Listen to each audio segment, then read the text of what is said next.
Further debate. I recognize the member from Bay of Quinte. Thank you, Chair. It's an honor to be here today to discuss the motion that's on the floor. And today we are formally recognizing the endemic nature of intimate partner violence in Ontario. And I know we've had a lot of discussion about why endemic, why not epidemic. And it comes back to what's in a name. You know, what we call something matters, especially when our words carry power. And so we think about what is the difference, endemic, epidemic, what does it mean in reality? Well, an epidemic, as we just saw with COVID-19, is something that's often very quickly onset, that lasts for a short period of time, and that does necessitate a crisis response, but the assumption is that once we've done dealing with it, it will then end, and that it's come about suddenly. But we know that things that are endemic don't work that way. And I think that if we look inside ourselves and we think about the history of intimate partner violence, we realize that this is something that has always been with us. And the acknowledgement that it is endemic in no way lessens the severity of it, and in no way lessens the need for a serious response to it.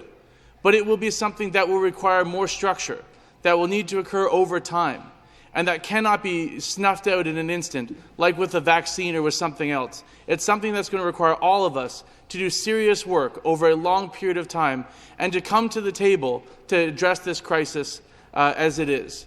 You know, we think about, the history of intimate partner violence and what used to be normalized.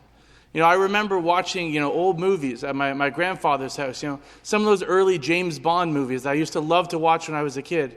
And we look back on those now, movies from 60 years ago, and we realize how often women were being struck in these films, and that was considered normal.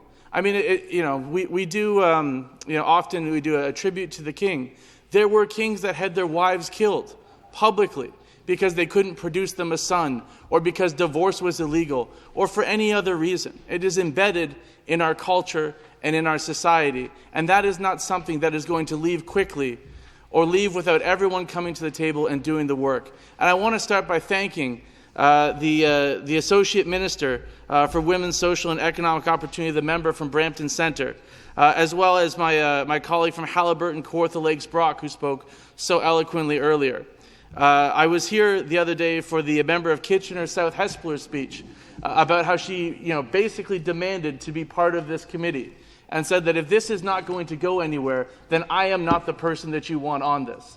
And we know how tenacious that member is, and that there is no chance that we are going to put her on this file and that this file will end up in a cabinet somewhere collecting dust. This is going to get across the finish line, and I have to say I have tremendous amount of respect and of confidence in that member, and I look forward to getting this motion passed, getting back to committee, and completing that process that we started with those hearings. I'm going to talk about those hearings a little bit later on.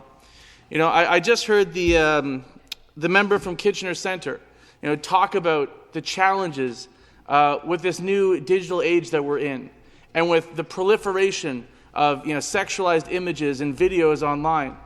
And I was born in 1992. And I'm sorry for how that might make some of the members in the chamber feel. the member from Waterloo, who I forgot to thank for your incredible work, as well as the member from Oshawa as well. I was born in 1992, and so my generation was the first generation that went through that online revolution, where all of a sudden everyone had a cell phone in their hands, when all of a sudden it became normalized to share images of each other with your partner, with your boyfriend, with your girlfriend. And I saw the effects of that when I was going to school. And it wasn't once or twice. It was a constant thing where a female friend of mine would have a boyfriend and would feel comfortable sharing an image, and then all of a sudden everyone had it. And all of a sudden it was online. And all of a sudden it was all anyone could talk about on social media. And the total, all-encompassing feeling of dread and of guilt and of shame that they felt, even though that should never have been theirs. It should have been on the person that shared that image. And so we do live in a very challenging time as it relates to our children seeing these things and being involved with them. And sometimes I think it's tough, particularly for someone like me, for some of the men in this chamber, to understand how it feels to be in these situations.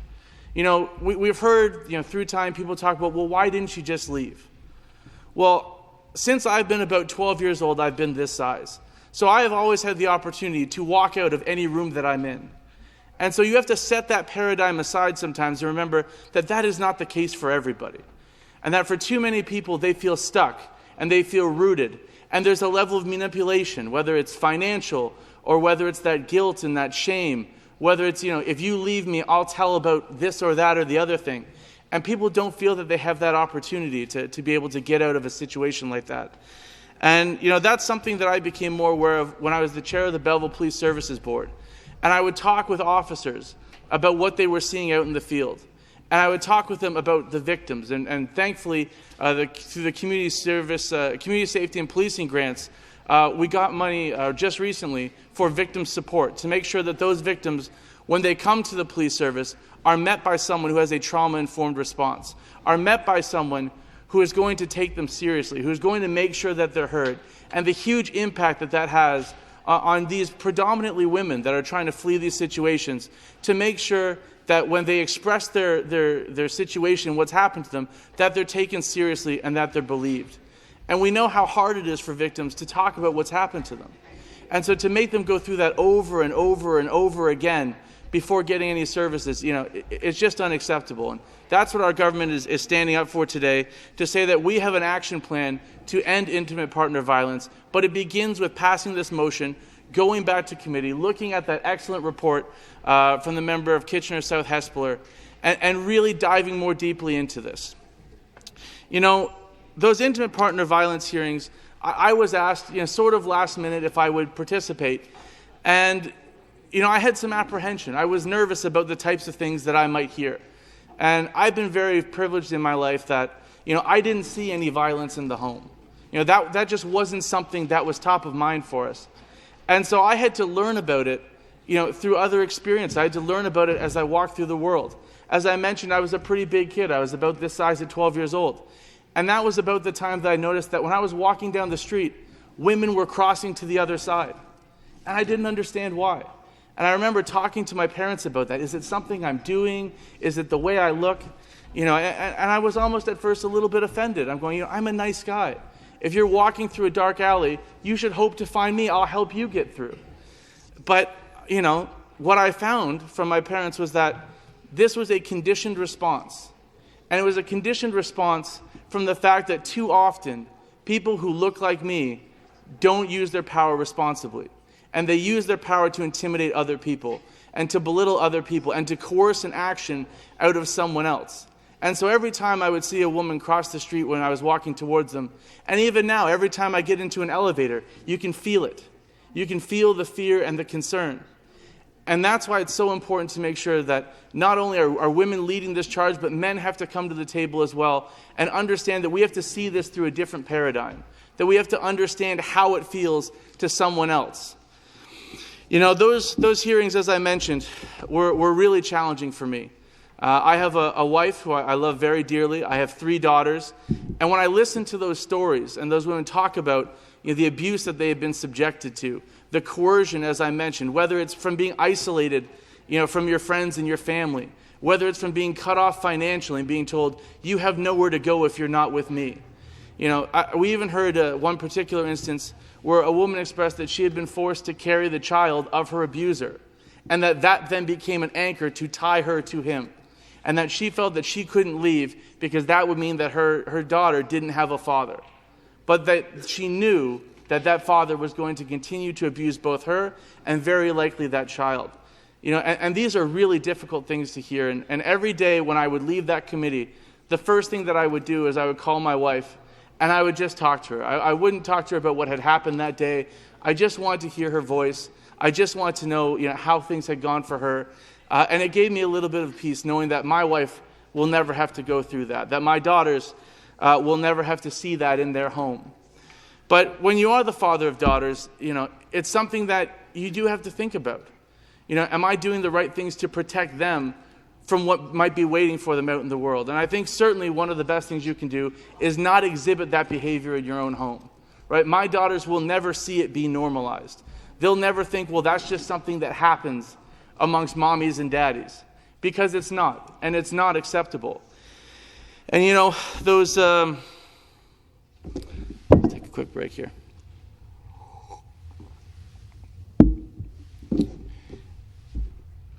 the challenge is that, when kids see those things in the home, they think that that's how people behave. And from my perspective, I think about my daughter's futures, and I think about what happens if they were ever in a situation that they felt that they couldn't leave, where they were being abused, where they were being exploited. Could you imagine saying to your daughter, you have to report this guy. It's not okay what he's doing. And then she looks back at you and says, but you never reported mom. Or mom never reported you, rather. Or if you said to your daughter, you have to leave this relationship. This isn't healthy. And then she can turn around and look at you and say, well, but mom didn't leave. Right? It's so important that we make sure that our kids, male and female, understand that this is not okay. Because this is a generational thing. What kids learn in the home, they exhibit when they leave the home. And so it's so important that we have everyone on board and that we commit to doing better, and that we commit to talking about it, and that we commit to, as men, holding other men accountable. When I was on the Police Services Board, I found out exactly how pervasive intimate partner violence was in my community. And it made me sick thinking, how many times did I go into a store and the person behind the counter had abused their spouse before I got there? Or had I shaken hands with these people? Or had I done something to help them and encourage them and not even realize what they were doing in our community?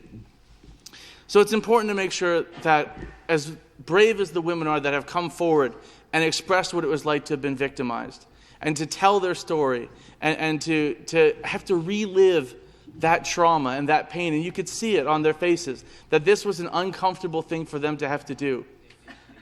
But the bravery that they exhibited, and many of them, detailing horrific events that they had experienced, there needs to be an action to that. There needs to be a closing of that loop. They came in and they bared their souls for us, and they told us what they had been through, and there is an expectation from them that will result in something. And the motion that we have before us today is to close that loop. We are saying, why don't we take this report, go back to committee, and close that loop for all those women who are willing to come in to a cold setting with a bunch of people in suits sitting around a table and have to publicly tell their story. We need to make sure that we complete this for them and that something comes out of this. And I'm so thankful for the minister and for my colleague from Kitchener South Hespeler, because I know that is going to occur. Right? That these women will not have been asked to come down and to express what's happened to them in vain. That this will mean something. And as I look out across the House today, I see all of my colleagues, and I know that they all want that to have meant something. That they want that sacrifice and that pain and that re-traumatization and all of that came along with the bravery that they exhibited on that day, they want it to mean something. And that's what we're asking here for today. We're asking to please let us close that loop. Let's get something out there and let's take more action. Our government has done a number of things, but we know that we have to do better. And that's what part of this is making sure that as we move forward, we continue to do better. So, what is the goal of all of this, right? We've all talked about it a lot. We've got this report. We're going to go back to committee, hopefully, if the motion passes. But we want to have a future where this doesn't continue to be an issue, where there is no more intimate partner violence, where women don't have to be afraid and don't have to feel tethered to someone that should be giving them the love and the care that they deserve, and instead is visiting violence upon them. How do we get to that point? Well, it's things like this. It's things like making sure we close that loop for those people that came in and expressed their stories to us. It's things like making sure that our sons know that it is not acceptable. It doesn't matter if you're drunk. It doesn't matter if you were stressed. It doesn't matter if you had a bad day at work. It doesn't matter if she made a mistake. And it doesn't matter what she said to you. It's never acceptable to put your hands on someone like that. Thank you.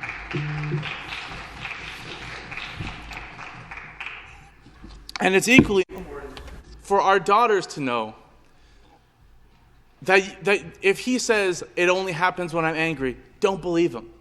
If he says it only happens when I'm drunk, don't believe him. These are not normative things. This is not something that is excusable. There's not a good reason for it. It is not your fault, and that you will be supported, whether it's by your family, by your community or in the courts by your government, that coming forward will mean something and that you won't have to continue in this terrible situation. And I think about some of the great organizations in my community, like the Three Oaks Women's Shelter, who helps women get out of those situations. Because again, there's an economic piece to this. Women who can't afford to leave have to stay in these terrible situations. We need to make sure that those women can be extracted from those situations, can be put into supportive housing, and can help rebuild their lives with all the different tools that they need, whether that's skills training, whether that's economic reconciliation, or in terms of having the money they need to go out and get an apartment, to be able to take care of their kids, to not have to stay in an abusive situation. And so, as we talked about, this is something that has gone on for a very long time, really since human beings have existed. But that doesn't mean that it's something that has to continue to happen, right? We can evolve, we can get better, we can do more. And that's what this government is doing, and that's why we have this motion before us today. And again, it's not about, we talk endemic, epidemic, it's not a word game. It's not some partisan, you said this, so we'll say that. It's about recognizing the problem as it exists and as it has existed for millennia now, right? This is something that is with us. This is something that is embedded in our culture. This is something that continues to be in our music, in our movies, in our video games. And we have to make those changes as well. But it's important to make sure that whether it's young men or young women or anybody out there, that they understand that they will be supported if they come forward, and that there is no excusing intimate partner violence. So, as I look to close, this is something that brings us into line with the World Health Organization. This is not a term that we have created. It's also one that scholars and members of the opposition have previously identified as well. That this is a long-term problem that requires longer-term, serious solutions, not something that's just popping up today. And I think all of us, when we look inside ourselves, we know that. We know how long this has been in our communities. And as I said earlier, I'm very thankful that I didn't experience it in the home. But even now, when I see my kids at school, we're in that kindergarten drop-off line. You can see it. There's those kids that come in that don't have their backpack, don't have their coat, their mother looks tired, and you just know there's something going on there. And even my daughters, as they've gone into school now, my oldest is 6, my twins are 4.5. There's been boys that have run up and just punched them in the face. And of course, as a father, it makes you furious.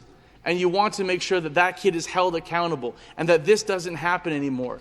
And that your daughters, when they go to school, are not going to be victimized. But then there's the other side of me that knows that kid learned that somewhere. That didn't just happen.